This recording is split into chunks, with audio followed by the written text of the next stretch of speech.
ខ្ញុំរៀបជើងតម្រមួយអានេះប្រើជើង4បាទsupport 4សម្រាប់ជាមួយនឹង motor យើងដាក់4គ្រាប់ណាអូខេជំរាបសួរបងប្អូនថ្ងៃនេះខ្ញុំបង្ហាញពីការរៀបតាក់ទងជាមួយនឹងប្រព័ន្ធ motor មួយនៅក្នុងនេះតាមពិតទៅខ្ញុំត្រូវគូនៅក្នុងទឹកស្អាតណាប៉ុន្តែ view នេះខ្ញុំគូឲ្យហើយចាំខ្ញុំបិទដូចគ្នាទេណាអូខេអញ្ចឹងខ្ញុំត្រូវទៅយកនេះខ្ញុំសុំយកចេញមកខាងក្រៅទាំងអស់ណាអូខេខ្ញុំគូខ្ញុំរៀបវាតម្រង់បែបចេះវិញអូខេនេះអញ្ចឹងអានេះបើសិនយើងយកចេញខាងក្រៅវិញណាយើងយកចេញខាងក្រៅវិញមកបុកមកបែបតម្រង់បែបចេះអានេះខ្ញុំទាញវាមកផុតបងប្អូនអាចមើលឃើញណាអូខេហើយទៅយកចូល motor វាចូលខាងមុខអញ្ចេះណាបងប្អូនណាវាចូលខាងមុខបន្ទាប់មកបានវាចេញខាងលើអូខេអញ្ចឹងសម្រាប់ប្រព័ន្ធទៅយកនេះខ្ញុំ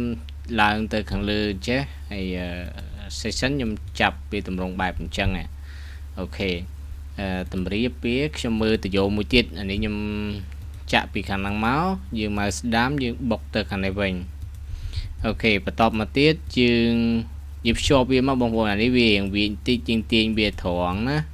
អូខេយើងទាញវាត្រង់មកអបចូលគ្នាហើយណាយើងឃើញទេហើយបច្រាស់បន្តិចយើងដាក់ខេដាក់ចេះមកតាមពិតខ្ញុំតែដាក់ទេអានេះcònថាខ្ញុំយកទៅយក PVC យកមកគូណាបាទអូខេអញ្ចឹងអានេះខ្ញុំតម្រៀបវាបែបនេះបងប្អូនមើលទៅហើយបើសិនជាយើងតម្លាក់បន្តិចយើងទាញតម្លាក់ចុះមកអូខេយើងតម្លាក់ចុះបន្តិចតាមព្រោះវានៅមានជាប់ slope ជាប់អីទៀតណាអូខេចេះយើងមើលពីលើនេះយើងមើលពីលើអានេះចាំយើងទាញទាញវាយកទៅប្រើណាយើងទាញវាយកទៅប្រើទៅលើកយើងលើកឲ្យខ្ពស់បន្តិចណាឧទាហរណ៍ថាបន្ទប់នេះយើងនៅម្ដុំនេះយើងឡើងទៅខាងលើខ្ញុំនេះនៅកន្លែងច្រកខាងនេះចឹងខ្ញុំឡើងទៅឧទាហរណ៍ថាខ្ញុំឡើងទៅ3ម៉ែត្រ3000អូខេឬក៏សុំចុះខ្ញុំឡើងទៅ2000សិនទេចាំមកខ្ញុំទាញដាក់តាមក្រោយទៀតណាបងប្អូនណាយើងដាក់2000អូខេឡើងទៅតាមច្រកខាងនេះហើយនេះបុកឡើងទៅលើទៅអូខេឡើងទៅ5-10ម៉ែត្រអីទៅ15000 apply មួយអូខេនេះ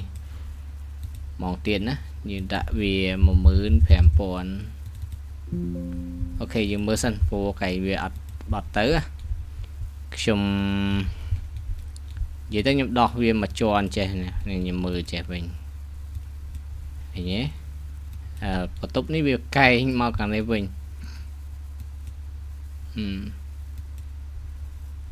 តែអស់មកយើងទាញពលាវាមកអស់យើងស្រួលមើលអញ្ចឹងទៅយកនេះខ្ញុំយកទៅខាងនេះវិញបន្ទាប់មកខ្ញុំសូទៅជា plumbing room ខ្ញុំមើលអស់អូខេដោះវាទាំងអស់មកទៅណាអូខេតាមពិតទៅយកនេះខ្ញុំឡើងមកមួយសាហើយមិញនេះចឹងយើងឡើងយកមកលើមកច្រកខាងលើទៅអានេះ motor នេះខ្ញុំរៀបនៅខាងក្រោមមេរៀននេះខ្ញុំបង្ហាញប៉ុណ្្នឹងឯងអរគុណជួបគ្នានៅក្នុងមេរៀនបន្តទៀត